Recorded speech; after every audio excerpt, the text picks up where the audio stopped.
3 दिसंबर 1971 की रात जब पूरा भारत युद्ध की दहलीज पर खड़ा था, उसी वक्त एक ऐसी आवाज हवा में तैर रही थी जिसे अगर सही समझ लिया जाता तो इतिहास कुछ और होता, और अगर गलत समझ लिया जाता तो पूरा युद्ध हार भी सकते थे। सीमा पर गोलियां चल रही थी, लेकिन असली लड़ाई रेडियो तरंगों में लड़ी जा रही थी। भारतीय सेना और रॉ के कुछ चुनिंदा अधिकारी एक अंधेरे कमरे में बैठे थे। उनके सामने हेडफोन, कागज और लगातार आती हुई दुश्मन की आवाजें। ये आवाजें पाकिस्तान की सैन्य कम्युनिकेशंस थीं, जिन्हें इंटरसेप्ट किया जा चुका था। हर शब्द, हर कोड किसी बड़े हमले का संकेत हो सकता था। रॉ की टीम ने एक महत्वपूर्ण मैसेज पकड़ा, एक एनक्रिप्टेड सिग्नल जिसमें कुछ अजीब सा पैटर्न था। पहली नजर में ये एक साधारण मूवमेंट ऑर्डर लग रहा था, लेकिन अंदर छिपा था एक बड़ा रहस्य। अगर ये मैसेज सही डिकोड हो जाता तो भारतीय सेना दुश्मन के अगले कदम को पहले ही जान सकती थी। लेकिन समस्या ये थी कि कोड पूरी तरह साफ नहीं था। कमरे में बैठे अधिकारी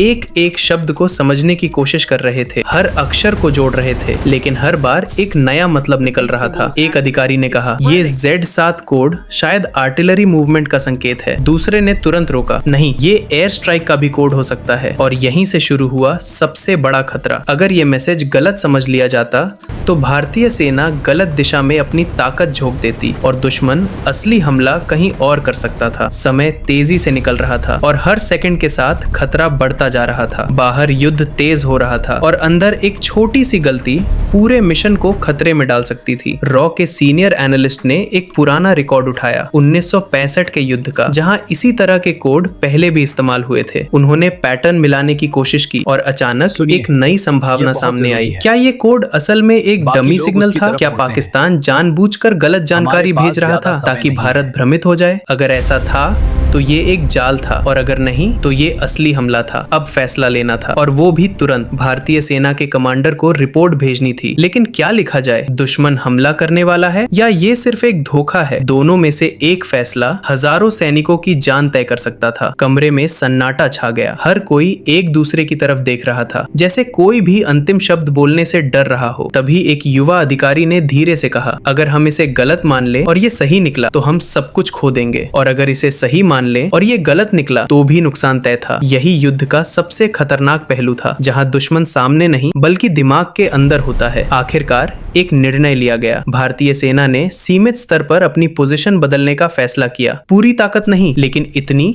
कि अगर हमला हो तो जवाब दिया जा सके। ये एक रिस्क था, एक ऐसा रिस्क जो या तो जीत दिला सकता था या सब कुछ छीन सकता था। कुछ घंटों बाद सभी की नजरें एक ही दिशा में थीं। क्या सच में हमला होगा? और तभी रेडियो पर फिर से आवाज आई, एक नया सिग्नल, एक नया कोड, और इस बार पैटर्न साफ था। पहले वाला मैसेज एक भटकाने वाला जाल था। अगर भारत ने उस पर पूरा भरोसा कर लिया होता तो असली हमला कहीं और हो जाता और भारतीय सेना पूरी तरह चौंक जाती। उस रात एक छोटी सी समझदारी, एक अधूरा भरोसा और एक संतुलित फैसला ने हजारों जिंदगियां बचा ली। 1971 का युद्ध सिर्फ गोलियों और टैंकों से नहीं जीता गया था, बल्कि उन अनदेखे कमरों में भी जीता गया था, जहां हर शब्द, हर सिग्नल और हर फैसला इतिहास लिख रहा था। कभी कभी जीत और हार के बीच सिर्फ एक सही समझ होती है, और 1971 में वो समझ आखिरी पल में आई थी, वरना कहानी कुछ और ही होती।